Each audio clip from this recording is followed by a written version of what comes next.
इन सब के बीच में एक अहम खबर आरईसी और पीएफसी को लेकर सामने आ रही है। आपको बता दें कि जो सूत्रों के हवाले से खबर आ रही है उसके मुताबिक अहम खबर के साथ हमारे सहयोगी सौमित सरकार जुड़ चुके हैं। सौमित, बताएं आखिर क्या है पूरी खबर।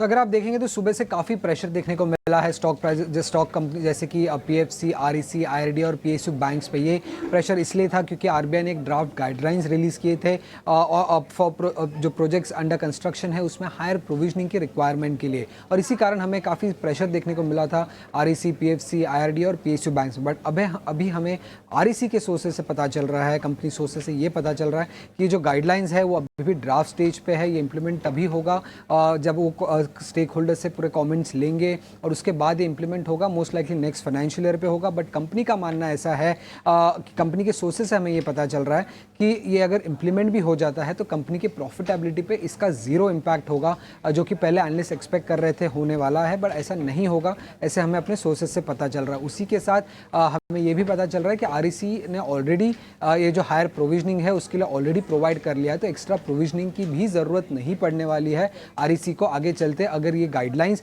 इंप्लीमेंट भी हो जाते हैं तो zero impact on profitability, zero impact on return on equity और नो प्रोविजनिंग रिक्वायर्ड। ये हमें पता चल रहा है आरईसी के सोर्सेज से कि कंपनी पे इसका कोई भी इम्पैक्ट नहीं आने वाला है। ये नए गाइडलाइंस अगर लागू भी हो जाते हैं जो आरबीआई ने प्रपोज किए हैं वो। सौमित, आपका तो आरबीआई गाइडलाइंस अभी तक केवल एक ड्राफ्ट गाइडलाइंस है और इनका जो है कोई ख़ास असर नहीं होने वाला है। खबर हमने आपके सामने रख दी, उसके तमाम पहलुओं को भी आपके सामने रखा, लेकिन अब ज़रा सौरभ आपसे राय लेते हैं। आरईसी, पीएफसी फेवरेट स्टॉक्स रहे हैं, प्रेशर हालांकि हम देख रहे हैं। बताइए यहाँ से किस तरह का मोमेंटम नज़र आ रहा है, कहीं कोई कंसर्न है क्या? देखिए, ये जो खबर आई ये मार्केट इसके लिए प्रिपेयर नहीं थी। गाइडलाइंस ये कहते हैं कि मार्च 2025 तक 2%, मार्च 2026 तक 3.5% और मार्च 2027 तक 5% प्रोविजनिंग करनी होगी। जितने भी प्रोजेक्ट्स जो चल रहे हैं, चाहे वो इंफ्रास्ट्रक्चर प्रोजेक्ट हो, चाहे वो नॉन इंफ्रास्ट्रक्चर प्रोजेक्ट हो। इसका मतलब बाज़ार ने यही समझा कि इनको जो एडिशनल अगर प्रोविजनिंग करनी पड़ेगी तो इनके कॉस्ट ऑफ फंड्स बढ़ जाएँगे और प्रॉफिटेबिलिटी पे प्रेशर आएगा। मैं समझता हूँ कहीं न कहीं ये स्वाभाविक भी है, क्योंकि जिस तरह का बैंकिंग सिस्टम में चल रहा है तो एक कॉम्पिटिशन की भावना है। तो हो सकता है कि उतना अगर हायर इंटरेस्ट इनके ऊपर कॉस्ट आती है तो क्लाइंट को पास ऑन ना कर पाएँ, क्योंकि बिज़नेस की ग्रोथ को भी उनको ध्यान में रखना होगा।